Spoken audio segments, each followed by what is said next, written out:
here because the city has a goal of reaching zero waste, which means diverting 90% of materials from landfills and incinerators, which is a difficult word to say. And we can't do that without circular businesses. So as the city's solid waste department, we are responsible for all of the waste management here in the city, but we only touch about 15% of it, so we need folks like the ones that you're going to hear from tonight to help us out with the rest of it.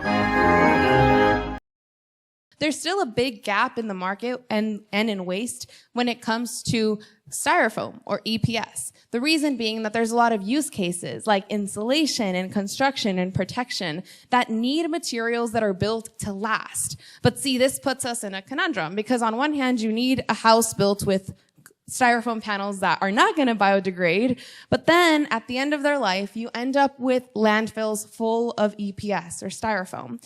These landfills are predominantly in Hispanic and Black communities, especially here in Austin, and attempts to get rid of them often do more bad than good, hence why we can't recycle styrofoam here in Austin. In regular styrofoam production, you have companies that make the pellets and sell it to manufacturers, and they mold it into the helmets or the panels or whatever it's going to be used as. So we would do the same. We would sell the pellets for our new material, and then those pellets would get used by the manufacturers. But the third element that we're adding to the cycle is this. We want to be able to collect them back.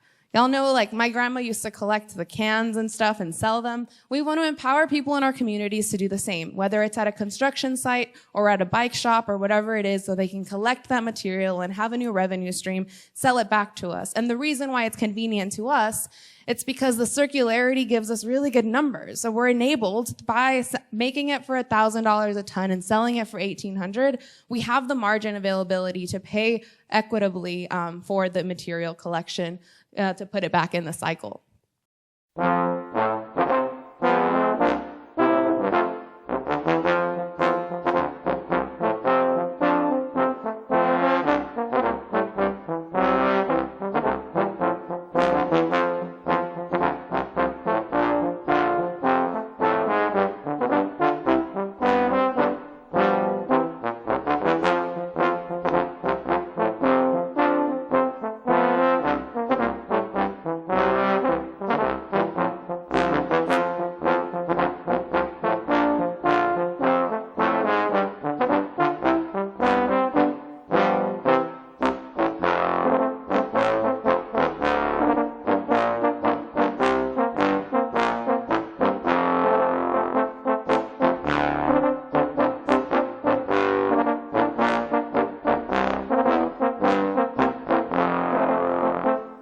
Thank you very much.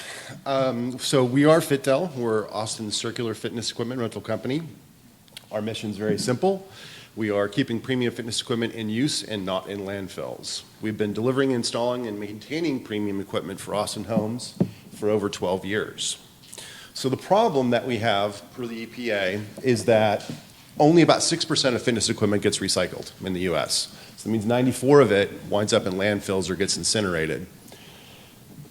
Obviously, that's the direct result of our buy, use, discard linear economy. So what FitDel does is we close the loop. And so for our solution, we're sourcing equipment. Sometimes it's new, sometimes it's, it could be used, we could be pulling it out of. As an example, we just pulled a full gym out of the Domain, one of their hotels.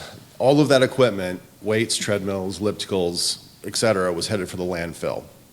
So we were able to go grab all that equipment and then bring it back into our warehouse, refurb it, and now it's back into the rental life cycle. So that's not just projection. This is what FitDel does, and this is FitDel working.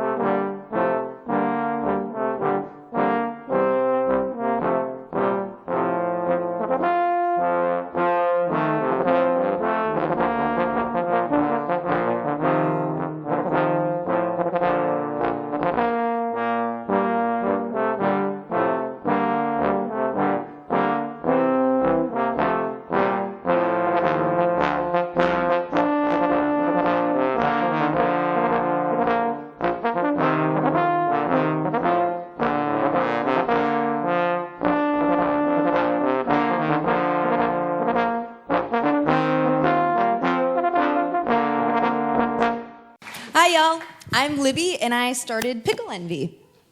We transform locally grown organic vegetables into live and probiotic pickles via the power of fermentation. A little about me. I am from a Jewish family in Chicago, and I grew up loving Jewish deli pickles. It turns out that this flavor that I crave is from fermentation, not from vinegar pickling. So that means it's got all of these amazing gut-healthy probiotics, and it's got that distinct funky flavor. Because of that, I spent a long time experimenting, trying to figure out what was the best pickle recipe. We are doing this through community-driven fermentation. We are keeping food and skills in Austin through feeding people, educating people, and empowering them to do their own fermentation. So what is fermentation? Fermentation is a transformation done by microbes.